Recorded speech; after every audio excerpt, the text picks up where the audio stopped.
Seniors, Yeah. Tyler Miller, others. I mean, what strikes you about his journey? I mean, and how remarkable is it a guy that plays that position has the start streak he has, Yeah. and just reflect on the other seniors as well. Yeah, it's a sensitive topic for me when you're here or when you've been here as long as I have with Coach Campbell and you've recruited these guys, you watch them go through. Tyler Miller's got 2 kids, like he's engaged, like he's when I first met him, he was a 7 foot high school kid that could barely walk in a straight line, and now he's one of the best players that we've had here, certainly since I've been here, and what he means to our offense from a leadership standpoint, what he brings from an energy standpoint. He's one of the most authentic human beings that we have. He's the same person every single day. He sets the tone every single day. Like, he injects a lot of confidence into me for what we could do, and one of my favorite people to see around the facility because I know what I'm going to get. He comes at me, in a lot of fun ways that I really appreciate, and we're not where we're at. We haven't had the success that we've had the last couple of years without him. So it's going to be a tough day for me. I mean, Tyler Moore and James Neal, and there's just I could go down the list of like who those guys are, what they mean to me, what they mean to Iowa State. Why I'm going to miss those guys afterwards isn't because of how talented they are in football. They're all awesome kids that have done everything they can to help us. And Tyler Moore walks out with a sling after every single week. He can barely walk and finds a way to not only play but practice during the week. And he's a guy that just injects toughness into our offense and brings energy to our tight end room, and just an incredible guy. It's going to be a tough day for me. And what do you see out of Kansas, and just what do you do? I mean, the run game's been pretty consistently good. The pass game, not so much lately. Mm-hmm. Just what have you been working on in the bye week to attack them? Yeah, they're a really, really good defense. Obviously, Coach McDonald, their defensive coordinator, was with us here for a long time at Toledo. A really, a guy that was really good for me as a young coach here that did a great job of taking care of me, and they do a really good job, and they're really talented and athletic. And for us, coming off the bye week, it's been how can we create rhythm in the pass game. Obviously, the run game, scheming it, physicality, nastiness, all that kind of stuff is good. But for us in the pass game, there's a lot left to be desired. How can we get into a rhythm? How can we get the first completion? How can we create momentum, as an offense to get the pass game going and things like that? So simplicity is always something that I kind of come back to, and being able to do things that Rocco and our receivers really feel good about. You watch all the games, from the last couple of years of what he's done and we've done well, and being able to get things back on track a little bit and create some momentum for us has really just been the focus of, the last 10 days since the TCU game.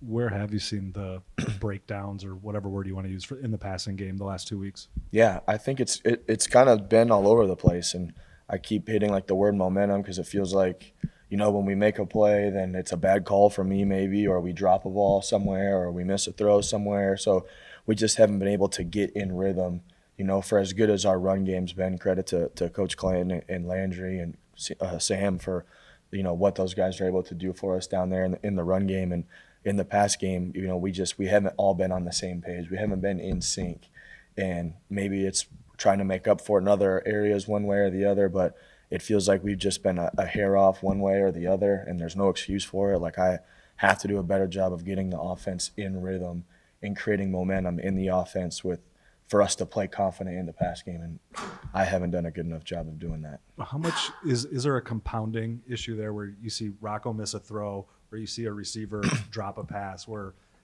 one problem becomes two, becomes four? Yeah, I certainly think there's a snowball element to it, at least in my experience, even when you go back to the drops that we had with maybe early Allen or Hakeem, and then it starts to snowball, and then one person gets frustrated on the drop, and the next person's like, I don't want to drop the ball, or you make a great throw, or the receiver's open and maybe we miss it, or the timing's off of it one way or the other, and then you lose confidence, and it deflates the offense a little bit, and it deflates the confidence that you have personally. It deflates me. Like, when you have a call and it doesn't work, you're second guessing the rest of the way out a little bit too. So football is so psychological, and when you have it, it's hard to keep it, and when you don't have it, it's hard to get it back from a momentum standpoint. And we have to get a spark and find a way to be able to let it roll and inject confidence into the other people, and not play to not lose or not fail or worry about making a mistake. And that's continued to show up, for the last however many games.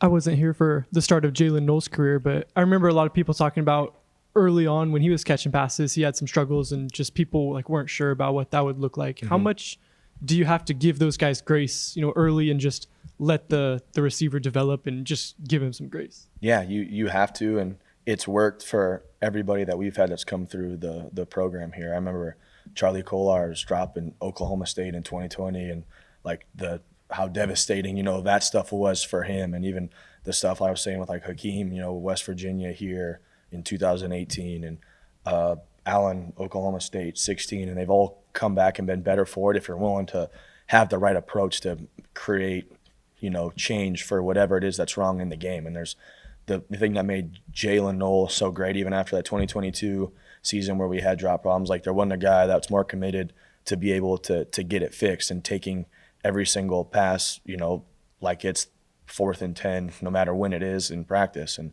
even, today, like all those wideouts and the tight ends are afterwards catching jugs balls and catching stuff with Rocco to get it back on track. It's like the only way to create confidence is to throw and catch the ball, so taking check downs when they're there, taking advantage of the shot plays when they're there, but with the same thing, like we have to make sure our protection's good up front and to be able to do some of that stuff too. So it all has to be in line. But I think the struggles of those guys being able to overcome it, like that's how you create real confidence, is overcoming, your challenges and your setbacks and things like that, because like those guys are all great players. We've seen them make great plays. Like the consistency factor from myself to the top down, like has to be better and more on, in line. And all the great players that we've had that have come through here. David Montgomery had his freshman year, West Virginia out here, ended the season on a fumble, was the most driven man the whole offseason, and was an animal for the next 3 years and still is. So I'm counting on those guys to be able to use their, like Coach Kim always says, like your scars are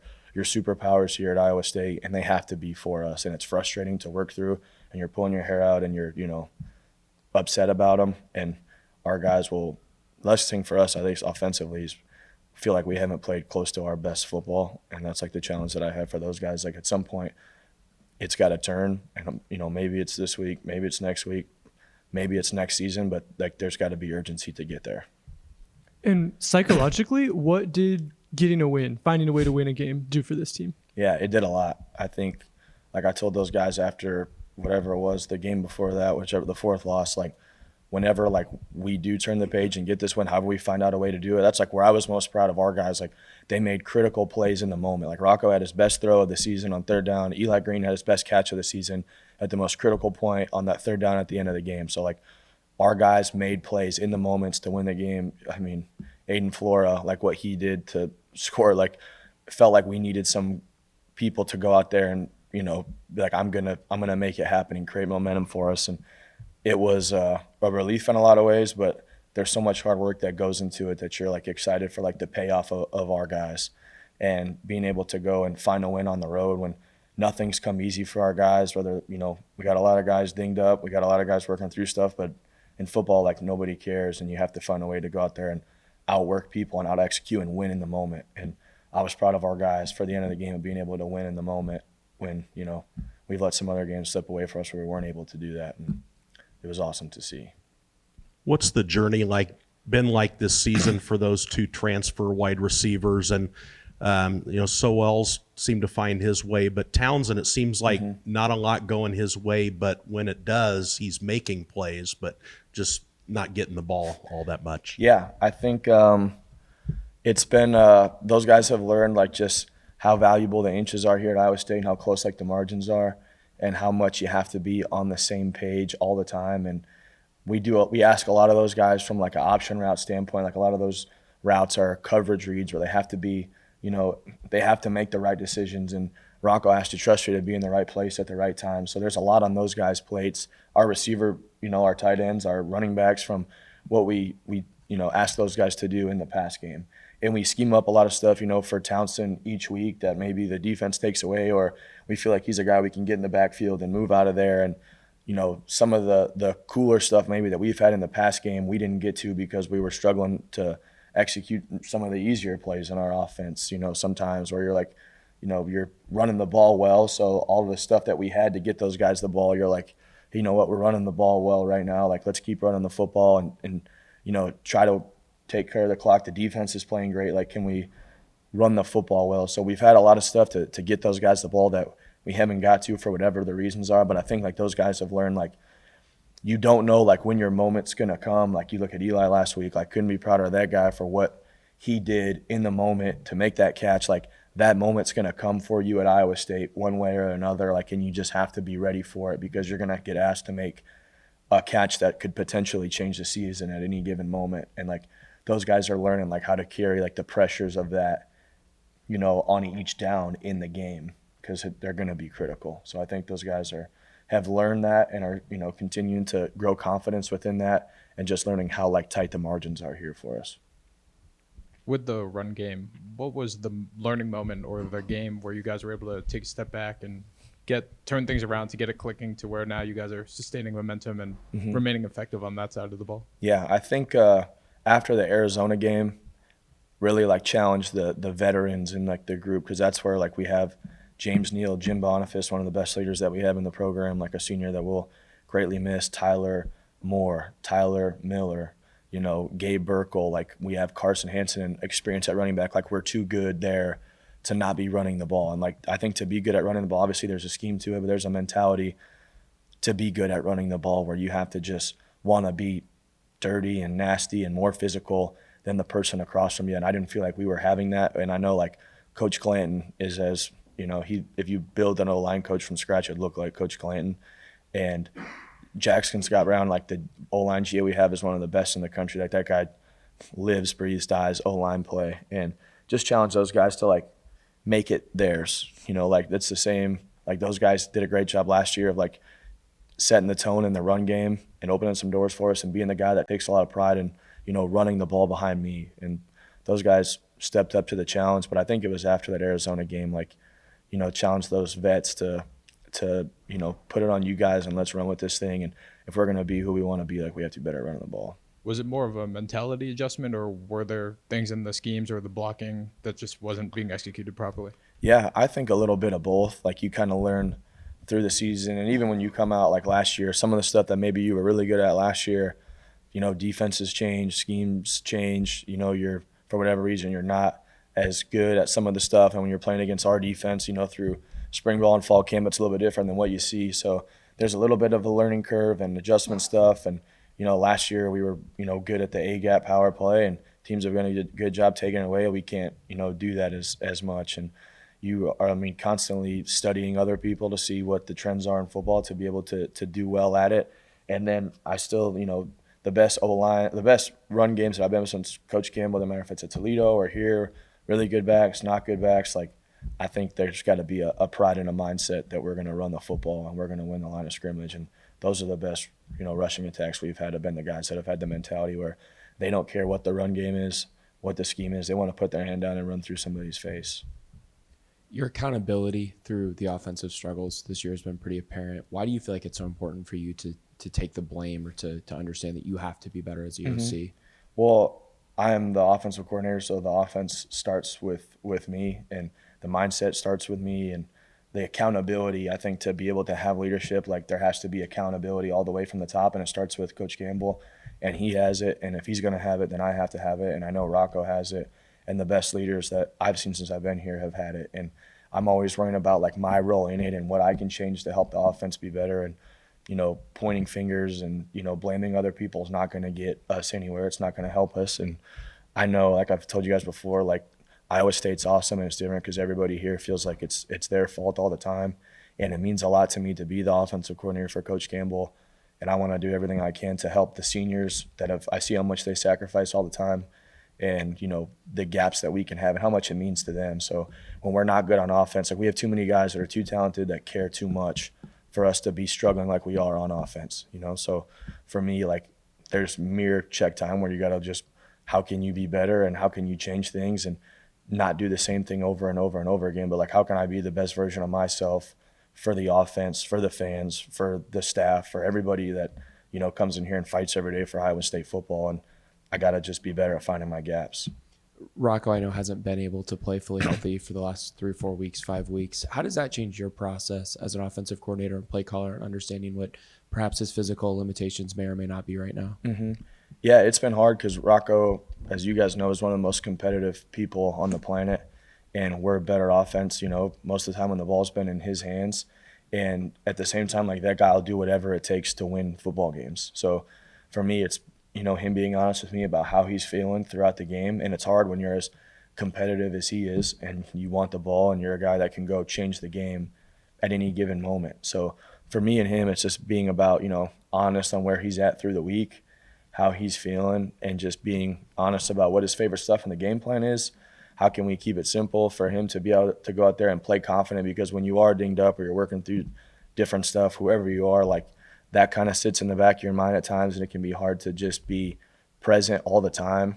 And I want him to feel really good about exactly what we're running all the time and the game plan. And no different than, anyone else. Like, he doesn't have to be perfect for us to win football games. He doesn't have to save Iowa State football on every single play. No different than Tyler Miller in protection or James Neal in protection or Carson Hansen in the run game. Like, just go out there and execute your job for the best 6 seconds that you can, and let's try to sustain a drive and win the football game. And we have so many people here that care so much about, making the play all the time in the moment, that it can get lost a little bit of just like the simplicity of your first 2 steps or your reads and things like that. So for me, just, I want him to be confident. I want him to have fun playing football. Like, he's one of the best ever, and I try to remind him of that. And it doesn't change with him being, working through some lumps.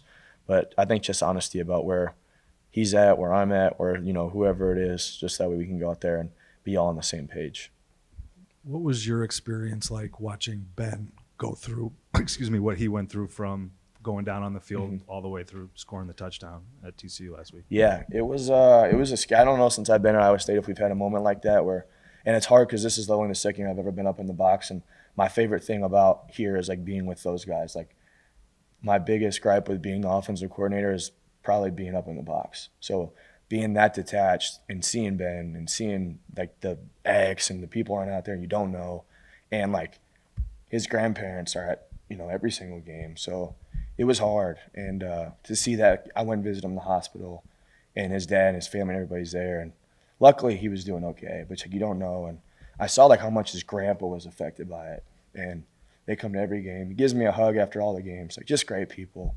So for him to come back and not miss practice and just be a leader, it injects a lot of energy into me, into our team, and shows like how important it is for that guy to do it right and to just fight for whatever he can to get this thing going. You're coming off like 4-game losing streak, so he's doing everything he can to help us. It was tough to see it and to watch, him go score, and like the play he made was incredible. Like, it was a check down that he made turn into an explosive play and broke 5 tackles and scored. But like, it just, everybody sees like how important it is and what that guy's willing to do to just help us get over the hump and win. But it was a really tough sequence there.